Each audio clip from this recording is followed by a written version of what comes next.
ਅੱਜ ਆਪਾਂ डिस्कस करना बेटा रीवैल्यूएशन अकाउंट।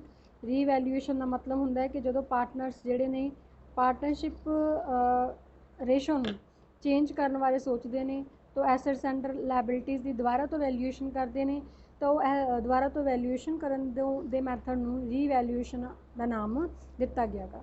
ਇਹਦਾ ਜਿਹੜਾ अकाउंट है वो किमें बनेगा पार्टिकुलर्स अमाउंट पार्टिकुलर्स पे अमाउंट्स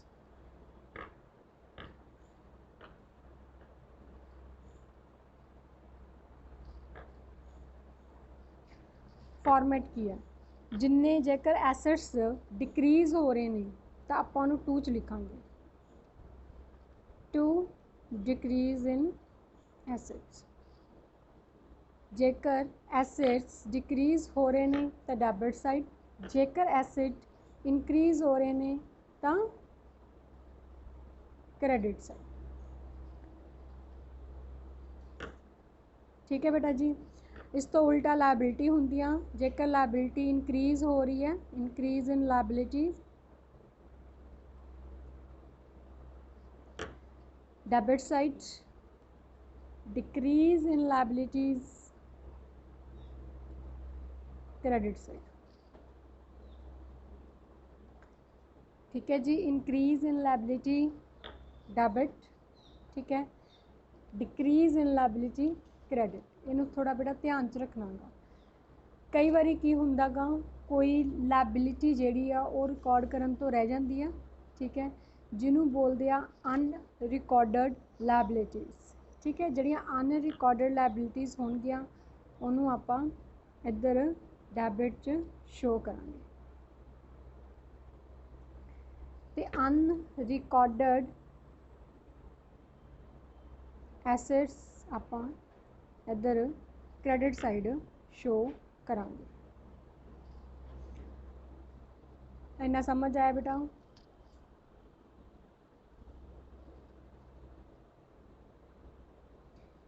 समझ आया बेटा इन्ने तक? ठीक है, ये हुंदा रिवैल्यूएशन अकाउंट का एक फॉर्मेट है। ठीक है, जो तुसीं इनू बनाओगे तो फिर तुसीं दोनों नू कंपेयर करोगे। ठीक है, डेबिट साइड नू क्रेडिट साइड नाल जदों जे मान लो इधर अमाउंट घट रही है इट मीनस आपका प्रॉफिट होएगा कादे ते ऑन रिवैल्यूएशन ते। ठीक है, जिहड़ा कि पर्टिकुलर पार्टनर्स के विच डिस्ट्रीब्यूट किया जाएगा। जे इधर घटिया तो लॉस ऑन रिवैल्यूएशन होएगा जिहड़ा कि फर्दर पार्टनर्स के विच होएगा। समझ आ गया? चलो हुण जे ये फॉर्मेट समझ आ गया तो थोनों मैं सम करवानी है 10th समझो।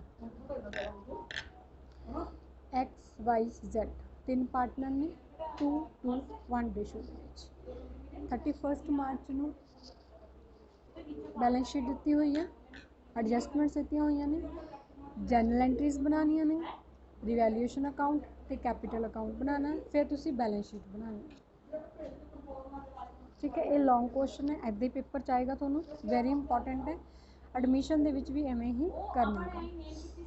पहले जनरल एंट्रीज की है, जनरल एंट्रीज तो पहले मैं थोनों सलाह दूँगी कि तुसी पहले रिवैल्यूएशन अकाउंट बना लो।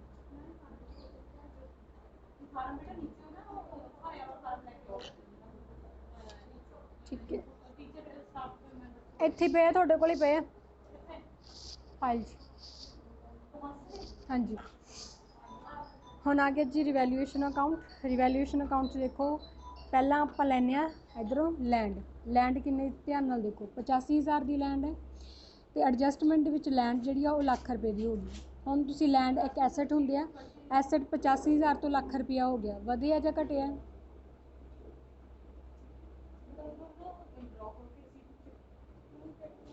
85,000 तो 1,00,000 रुपया होया बेटा, एसेट्स वधे आ जां घटे आ? पता ही वधे ने तो आप बाय वाली साइड यानी कि क्रेडिट साइड लिखांगे बाय लैंड जिन्नी वधिया 1,00,000 रुपया दे विचों 85,000 माइनस करके अमाउंट लैनी। ठीक है, कितनी वधी है 15,000 वो लैनी अमाउंट। ये तो मैं तुहानूं जस्ट समझाने वास्ते लिखा है। इस तो बाद आ गया बेटा बिल्डिंग। बिल्डिंग पहला 50,000 की सीगी, हुण हैगी आ डेप्रीशिएट हो गई 6%। डेप्रीशिएट का मतलब भी घट गई, तो आप इधर लिखांगे टू बिल्डिंग डेबिट दे विच ओहदा 6% कितना, कितना आ गया 3,000। उस तो बाद आ गया प्लांट। प्लांट देखो कोई एडजस्टमेंट नहीं हैगी, आप इसकी एंट्री नहीं पानी। स्टॉक की कोई एडजस्टमेंट नहीं हैगी, इसकी एंट्री आप नहीं पानी। डेटर्स की कोई एडजस्टमेंट नहीं हैगी तो एंट्री नहीं पानी। जिहदे नीचे एडजस्टमेंट्स गिवन ने आप सिर्फ उन्होंने ही एंट्रीज पावांगे। क्रेडिटर्स ने 30,000 दे सीगे थोड़ी बैलेंस शीट दे विच। हुण क्रेडिटर्स जिहड़े ने 3,000 जिहड़े नॉट पेड आ गए, अनरिकॉर्ड सॉरी नॉट पेड आ गए।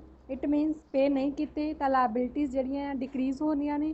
तो आप इधर बाय क्रेडिटर्स लिख के किन्ने हज़ार नहीं पाए हैगे, 3,000 नहीं है। ठीक है। उस तो बाद उन्होंने एडजस्टमेंट विच लिखिया गा कि अपने कोल और कुछ भी मतलब एडजस्टमेंट दिता नहीं है। जस्ट एक लैंड दी सी, बिल्डिंग एंड क्रेडिटर तीनों देते सी, तीनों आप ले लिया। हुण आप इन्हां दी वैल्यूएशन कर लो। टोटल बन रहा बेटा 18,000। ठीक है। इत्थे भी आप कितना बनाना गा 18,000 बनाना। इट मीनस जिहड़ा प्रॉफिट है वही रिवैल्यूएशन तो की निकलेगा, प्रॉफिट निकलेगा जिहड़ा कि तीनों पार्टनर्स आपस दे विच डिस्ट्रीब्यूट करनगे। देखो 15,000 रुपये का घाटा पिया, मतलब 18,000 चो सॉरी 3,000 माइनस तो 15,000 का बैलेंस बचा सी। ये 15,000 जिहड़ा गा उन्होंने रेशो दे विच न्यू रेशो दे विच सॉरी ओल्ड रेशो दे विच ध्यान रखना बेटा। रिवैल्यूएशन जिहड़ी आ वो हमेशा ओल्ड रेशो दे विच करनी आ। ओल्ड रेशो कितनी आ 2:2:1। इनू हुण 2:2:1 करो तो एक्स को आऊगा 6,000 रुपया, सेम ही आऊगा वाई को, तो जोड़ा मगर रह गया 3,000 रुपया वो आएगा जैड को। टोटल 15,000 बन गया। हुण इस तो जो जर्नल एंट्रीज पास करनी तो बहुत सिंपल हो गया। किमें हुण देखो पहला आ गई तुहाडे कोल बिल्डिंग, बिल्डिंग 2 च है तो एक क्रेडिट रहूगा जनरल एंट्रीज वेले। उल्टा होंगे जी चीज़ डैबिट नूं क्रेडिट करना है, उपर आऊगा रिवैल्यूएशन अकाउंट। तुसीं एंट्री की पास करनी है revaluation account debit to building account. इसी तरह हुण लैंड उपर आ जाऊगा, land account debit to revaluation account. Creditors उपर आ जाऊगा, creditors account debit to revaluation account. ये सारे 2 च आउणगे।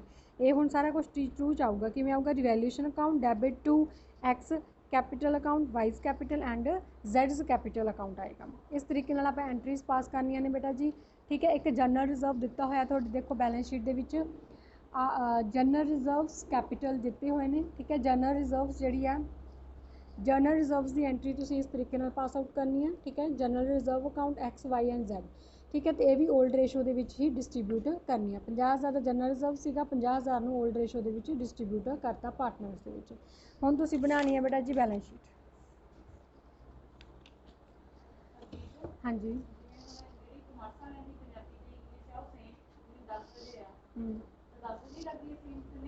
हाँ हाँ हाँ जी हाँ जी। कैपिटल अकाउंट बनावांगे तीनों पार्टनर्स के कैपिटल्स। ठीक है। पहला कैपिटल किन्नी किन्नी लियांदी सी उन्होंने 50,000 60,000 70,000 ये बैलेंस शीट मैंशन है बेटा। रिवैल्यूएशन के प्रॉफिट कितना शेयर कर रहे थे वो भी आप इधर, जो लॉस होंदा तो आप इधर लियाना सी। ठीक है। जनरल रिजर्व जिन्ना जिन्ना डिस्ट्रीब्यूट किया सारा पाता। हुण देखो तुसीं सैक्रीफाइजिंग तो गेनिंग रेशो निकालनी है। तो अपन पता ही है भी ओल्ड माइनस न्यू करके सैक्रीफाइस तो गेन रेशो निकालोगे। जिहड़ा बंदा सैक्रीफाइस कर रहा गा तो 2 बंदे सैक्रीफाइस कर रहे हैं, एक की कर रहा गेन।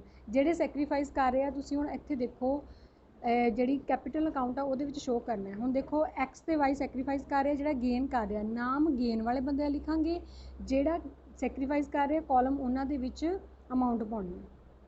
समझ आ गई। नाम गेन वाले बंदे लिखना, सैक्रीफाइसिंग वाले दे खाते दे विच अमाउंट लिखनी है। सेम यही डबल एंट्री करनी है। सेम यही तुसीं इधर हुण एक्स ते वाई का नाम लिखना गा पर वो अमाउंट जैड च शो करनी। बस एक ध्यान रखना गा जो सैक्रीफाइस ते गेन करोगे तो जोड़ा आप गेन कर रहे हैं नाम वह सैक्रीफाइसिंग दोनों कर रहे हैं उन्होंने कॉलम च अमाउंट आऊगी। हुण ये दोनों सैक्रीफाइस कर रहे थे उन्होंने अड अमाउंट नाम लिखांगे तो कॉलम जोड़ा जैड के शो करांगे।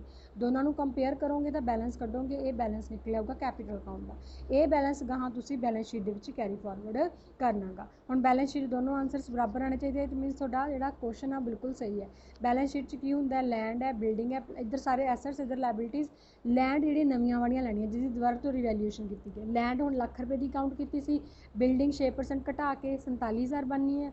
ਪਲਾਂਟ ਜਿਵੇਂ ਸੀਗਾ ਉਨਾ ਹੀ ਰਹੂਗਾ, ਸਟਾਕ ਜਿੰਨਾ ਸੀ ਉਨਾ ਹੀ ਰਹੂਗਾ, ਡੈਟਰਸ ਜਿੰਨੇ ਨੇ ਉਨੇ ਰਹਿਣਗੇ, ਕੈਸ਼ ਜਿੰਨਾ ਸੀ ਉਨਾ ਹੀ ਰਹੇਗਾ, ਕਿਉਂਕਿ ਇਹਨਾਂ ਵਿੱਚ ਕੋਈ ਚੇਂਜ ਨਹੀਂ ਆਇਆ, ਕੋਈ ਐਪਰੀਸ਼ੀਏਟ ਨਹੀਂ ਹੋਇਆ, ਕੋਈ ਡੈਪਰੀਸ਼ੀਏਟ ਨਹੀਂ ਹੋਇਆ। ਇਸੇ ਤਰ੍ਹਾਂ ਹੁਣ ਜਿਹੜੀਆਂ ਲਾਇਬਿਲਿਟੀਜ਼ ਹੈ ਕ੍ਰੈਡੀਟਰ ਸੀਗੀਆਂ ਉਹ ਆਪਾਂ ਜਿਵੇਂ ਐਡਜਸਟ ਕਰਨੀਆਂ ਸੀ, 3000 ਨਹੀਂ ਰਿਕਾਰਡ ਕੀਤਾ ਸੀ ਉਹ ਆਪਾਂ ਵਿੱਚ ਐਡਜਸਟ ਕਰਤਾ। ਬਿਲਸ ਪੇਬਲ ਦੀ ਕੋਈ ਐਡਜਸਟਮੈਂਟ ਸੀ ਉਹ ਉਵੇਂ ਲਿਖਤਾ। ਆਊਟਸਟੈਂਡਿੰਗ ਐਕਸਪੈਂਸ ਵਿੱਚ ਕੋਈ ਐਡਜਸਟਮੈਂਟ ਨਹੀਂ ਸੀ ਉਹ ਵੀ ਉੱਦਾਂ ਹੀ ਲਿਖਤਾ। ਕੈਪੀਟਲ ਜਿਹੜੀ ਤੁਸੀਂ ਆ ਉੱਪਰ ਨਿਕਾਲੋਗੇ ਕੈਪੀਟਲ ਅਕਾਊਂਟ ਦੇ ਵਿੱਚ ਸੇਮ ਉਸੇ ਤਰੀਕੇ ਨਾਲ ਤੁਸੀਂ ਇਹਨੂੰ ਲਿਖੋਗੇ। ਫਿਰ ਤੁਹਾਡਾ ਲਾਇਬਿਲਿਟੀਜ਼ ਦਾ ਟੋਟਲ ਐਸੈਟ ਦੇ ਟੋਟਲ ਦੇ ਬਰਾਬਰ ਆਉਣਾ ਚਾਹੀਦਾ। ਜੇ ਬਰਾਬਰ ਨਹੀਂ ਆ ਰਿਹਾ ਇਟ ਮੀਨਸ ਤੁਹਾਡਾ ਸਮ ਜਿਹੜਾ ਉਹ ਗਲਤ ਹੈ।